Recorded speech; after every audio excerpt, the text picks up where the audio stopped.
मैं किसी के बचाव के लिए नहीं हूँ, मैं अभी भी बता रहा हूँ, मैं किसी के बचाव के लिए यहाँ प्रेस कॉन्फ्रेंस नहीं कर रहा हूँ। मैंने एक यूनिफॉर्म पॉलिसी की बात कर रहा हूँ। यूनिफॉर्म पॉलिसी ये है कि केवल भ्रष्टाचार केवल विपक्ष करता है, नहीं, भ्रष्टाचार हमेशा सत्ता पक्ष करता है, याद रखिए ठीक से आप।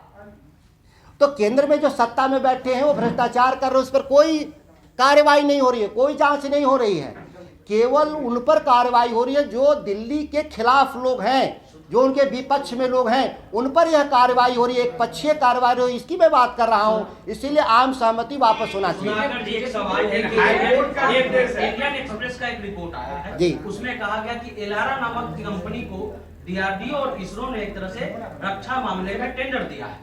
अब ये खबर आ रही है कि इरेरा का कौन मालिक है ये कंफर्म नहीं है, और इरेरा जो है वो बिजनेस पार्टनर है अडानी के, और उसके अलावा जो ईडी के प्रमुख, तो पूरे हमने आपको इसी पिछले वक्तव्य में मैंने बोला कि जो सत्ता में बैठा होता है वही भ्रष्टाचार करता है, मैं इस बात को कह रहा हूँ। तो जो दिल्ली में सत्ता में बैठे लोग हैं, जिनकी हिडनबर्ग के जो एनालिसिस को ये रिपोर्ट के आधार पे जो आया है, जिसपे जांच की आवश्यकता है, मैं ये आरोप नहीं लगा रहा हूँ कि किसी ने पैसा लेके भ्रष्टाचार किया है, लेकिन जब आरोप है तो इसकी जांच होनी चाहिए केंद्रीय जांच एजेंसियों के द्वारा, जो नहीं हो रहा है। इसीलिए मैं कह रहा हूं कि एक पक्षीय है, इसीलिए देश में एक आम सहमति बनी थी पार्लियामेंट में, याद करिए कि लोकपाल गठित होगा, यह पार्लियामेंट का कंसेंट था, इसी के आधार पे वो आंदोलन वापस हुआ था, लेकिन आज तक लोकपाल नहीं बना, तो इसके लिए सभी राजनीतिक दल दोषी हैं यहाँ पर। मैं इसीलिए विधायिका, याद करिए, मैं पार्टी के तौर पर नहीं,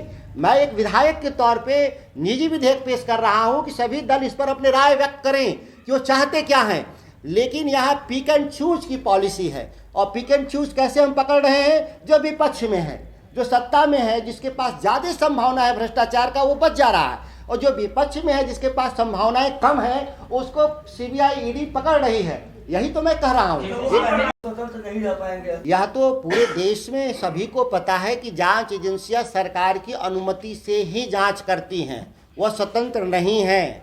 जिसकी लड़ाई हुई थी देश भर में कि लोकपाल की स्थापना होनी चाहिए, और लोकपाल स्वतंत्र रूप से एक निकाय होगा जो जांच एजेंसियों को नियंत्रित करेगा। लेकिन सभी लोग को मालूम है कि वह आज तक कानून पास नहीं हुआ, सरकार ही नियंत्रण में रखती है जाँच एजेंसियों को। केंद्रीय जाँच एजेंसियाँ जो केंद्र की सरकार में अधीन है, और राज्यों की जांच एजेंसियां राज्य सरकारों के अधीन है। यह तो बात सर्वविदित तथ्य है। क्या इस बात का समर्थन करेगी या नहीं?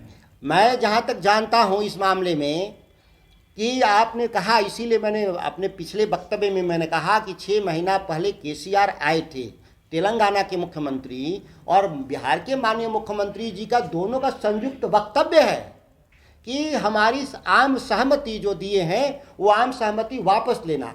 तो मैं तो ये मानता हूं कि जेडीयू का समर्थन होना चाहिए। जब उनके मुख्यमंत्री का जब बयान है, तो जब उनके कार्यपालिका के हेड का बयान है, तो पार्टी का भी समर्थन इस पर जरूर मिलना चाहिए। मामले में आपकी पार्टी को आपत्ति हो? जी नहीं, मैं ये मानता हूं कि जो जेडीयू के खिलाफ भी कभी कभी समय पर जब ये विपक्ष में रहते हैं, जब वो एनडीए से निकल कर बाहर आते हैं, तो इस तरह की छापेमारी सीबीआई वाले करते हैं। बीच में एक छापेमारी हुई भी थी जेडीयू के नेताओं पर, और मुझे अच्छी तरह से याद है कि 2012 में भी सीबीआई जेडीयू के नेता थे, उस समय के तत्कालीन जो ट्रेजरर थे, कोषाध्यक्ष राकेश सिन्हा, शायद उनका नाम था, राकेश सिंह, उनके घर पर, जिनके घर पर माननीय मुख्यमंत्री जी स्वयं वर्षों तक रहे थे, उस घर पर सर्च किया गया था इनकम टैक्स के द्वारा।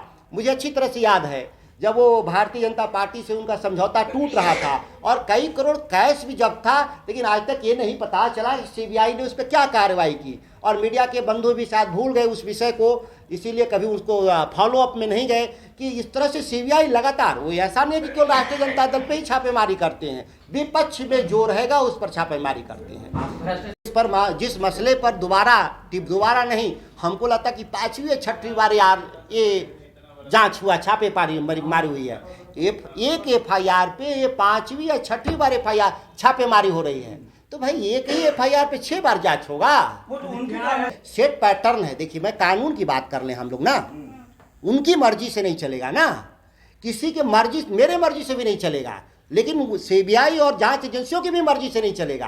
कानून कहता है कि एक बार जब आप कोर्ट से बेल ले लेते हैं तो उसके बाद जो ट्रायल शुरू होता है और कोई भी आपके पास नया साक्ष्य आप कोर्ट को दीजिएगा, आप वापस वहां पे नहीं चले आइएगा उसी अभियुक्त के पास, ऑलरेडी वो बेल पर है। आप कोर्ट न्याय करेगा, पनिश करेगा, उसको सभी को मान्य है। जेपीसी पर नहीं, सरकार नहीं चाहती है कि जेपीसी, क्योंकि 6 बार बैठ चुकी है, सरकार जा चुकी है, चाहे वो बीपी सिंह हो, चाहे अटल बिहारी जी हो, या उसके अलावा मैंने कहा कि जो सत्ता में आ जाते हैं, जो विपक्ष में थे, वो चाहते हैं कि जेपीसी बने, और जो सत्ता में आ जाए, वही दल अगर सत्ता में आ जाता है तो कहता है जेपीसी नहीं बनेगा।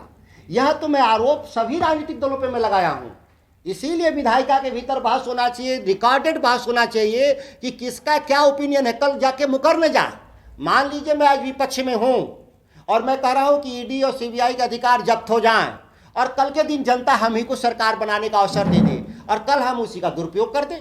तो लेकिन जब रिकॉर्डेड विधानसभा में आप बोलते हैं, पार्लियामेंट में बोलते हैं, और रिकॉर्डेड माना जाता है, इसीलिए मैं चाहता हूँ बहस करके सभी राजनीतिक दल अपने बात को रख दें कि क्या चाहते हैं लोग, सर्वानुमति बनाएं।